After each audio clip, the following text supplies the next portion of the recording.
Welcome to Ranjita's videos. মৰমৰ ছাত্ৰ ছাত্ৰী আজিৰ ভিডিঅ' হ'ব অধ্যায় 5 তাপ আৰু উষ্ণতা হিট এণ্ড টেম্পাৰেচাৰ পাঠৰ আজি প্ৰশ্নৰ উত্তৰ আলোচনা কৰিম। তোমালোকৰ কিতাপ নতুন বিজ্ঞানৰ কিতাপ নতুন হয় ধুনীয়াকৈ তোমালোকক ইংৰাজীটো দিয়া হৈছে। চেনেলত নতুনকৈ আহিছে যদি চেনেল ছাবস্ক্ৰাইব কৰি থৈ দিব, নতুন নতুন ভিডিঅ'ৰ নটিফিকেশ্যন পাই থাকিব। ছাবস্ক্ৰাইব কৰা চবকে মোৰ ফালৰ পৰা ধন্যবাদ। আজিৰ ভিডিঅ' আৰম্ভ কৰোঁ। প্ৰশ্নাৱলী 1 নং প্ৰশ্ন শক্তি কি এটা উদাহৰণ দিয়া। উত্তৰ কাম কৰাৰ জোৰকে শক্তি বোলা হয়। জোৰ বা শক্তি থাকিলে শৰীৰ আৰু যন্ত্ৰই কাম কৰিব পাৰে। উদাহৰণস্বৰূপে এজন মানুহে এটা বস্তা দাঙিছে। মানুহজনে বস্তা দঙা কামটো কৰিছে। কামটো কৰিবলৈ মানুহজনৰ জোৰ আছে। শক্তি কাক বোলে কওঁতে কাম কৰাৰ জোৰকে শক্তি বোলা হয়। ঠিক আছে, তো মানুহজনে বস্তাটো দাঙিব পাৰিছে মানে শক্তি আছে, মানুহজনৰ জোৰ আছে।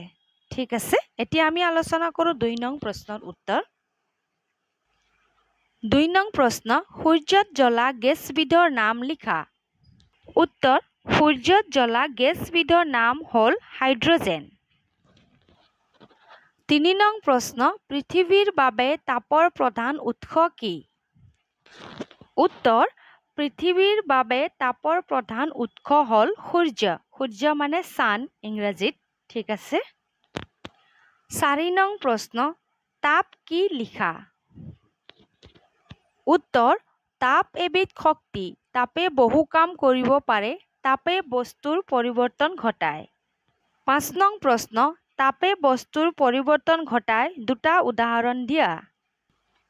উত্তৰ তাপে বস্তুৰ পৰিৱৰ্তন ঘটায় তাৰ দুটা উদাহৰণ হ'ল 1 নং তাপ শক্তিয়ে বৰফক পানী কৰে আৰু পানীক ভাপ কৰে। 2 নং তপতালে কণী এটাৰ ভিতৰখন গোট মাৰে। এনেদৰে তাপে বস্তুৰ পৰিৱৰ্তন ঘটায়। 6 নং প্ৰশ্ন তাপ শক্তিৰ উৎস কাক বোলে। তাপ শক্তিৰ কেইবিধমান উৎসৰ নাম লিখা। উত্তৰ যিবোৰ বস্তুৰ পৰা তাপ পোৱা যায় তাকে তাপ শক্তিৰ উৎস বোলে। তাপ শক্তিৰ কেইবিধমান উৎসৰ নাম হ'ল কয়লা, কোয়েল, কেৰাচিন, কেৰচিন, পেট্ৰল, কাঠ, ডিজেল, কিছুমান গেছ। ঠিক আছে, কয়লাক ইংৰাজীত কোয়েল বুলি কোৱা হয়। 7 নং প্ৰশ্ন উষ্ণতা কিহৰ জোখ। উত্তৰ বস্তু এটা কিমান তাপত উষ্ণতা তাৰে জোখ।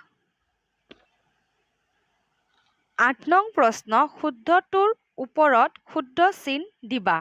ক পোহৰ তাপ শক্তিৰে এটা ভাগ হয় নহয়। হয়, তোমালোকে হয়ত শুদ্ধ চিন দিবা। খ সূৰ্যৰ তাপ নাপালে জীৱ জীয়াই থাকিব নাথাকিব। নাথাকিব, ইয়াত শুদ্ধ চিন দিবা। গ তাপ কম উষ্ণতাৰ পৰা বেছি উষ্ণতালৈ নাযায়, যায়। উত্তৰত যায়, ইয়াত শুদ্ধ চিন দিবা। ঘ ৰ'দ ওলালে 10 বজাত সূৰ্যৰ তাপ 12 বজাতকৈ কম বেছি। কম, কমত শুদ্ধ চিন দিবা।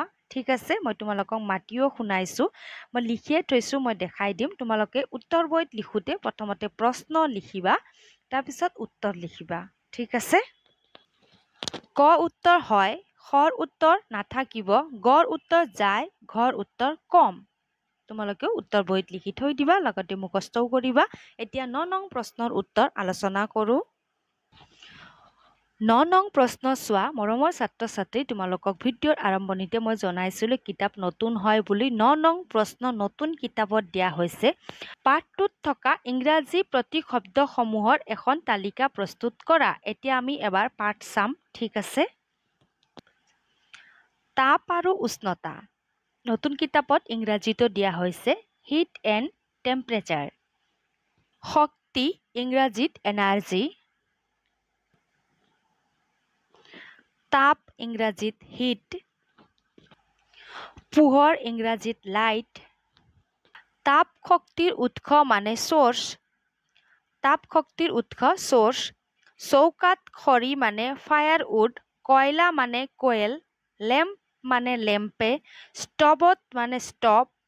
কেৰাচিন kerosene. Petrol petrol. Diesel hydrogen. সূৰ্য মানে ছান। ঠিক আছে, উষ্ণতা মানে টেম্পাৰেচাৰ, জোখ মাপ মানে মেজাৰমেণ্ট, ঠাণ্ডা মানে কোল্ড, গৰম মানে হট। উষ্ণতা বস্তুৰ এটা ধৰ্ম প্ৰপাৰ্টি। উষ্ণতা তাৰে জোখ মানে মেজাৰ, আগতেও পাইছিলোঁ হয়নে? এতিয়া নেক্সট পেজত চাওঁ। দিঘ মানে লেন্থ, স্কেল, থাৰ্মোমিটাৰ, মিটাৰ। মৰমৰ ছাত্ৰ-ছাত্ৰী ধুনীয়াকৈ পাঠ পঢ়িবা আৰু নিজৰ উত্তৰ বহীত তালিকা বনাই ল'বা। মই দেখাই দি আছোঁ কেনেকৈ বনাবা, ঠিক আছে? ছাত্ৰ-ছাত্ৰী কিতাপত মই দেখাইয়ে দিলোঁ। নিজৰ উত্তৰ বহীত লিখিলে এনেকৈ লিখিবা, শক্তি এনাৰ্জি, তাপ হিট, পোহৰ লাইট, ঠিক আছে?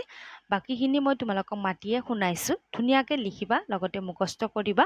আশা ৰাখিছোঁ আজিৰ ভিডিঅ' বুজি পাইছা বুলি। নতুনকৈ আহিছা যদি চেনেল ছাবস্ক্ৰাইব কৰি থৈ দিবা, নতুন ভিডিঅ'ৰ নটিফিকেশ্যন পাই থাকিবা। আজি মই ইয়াতে সমাপ্ত কৰিলোঁ। আকৌ লগ পাম আমি নতুন ভিডিঅ'ত।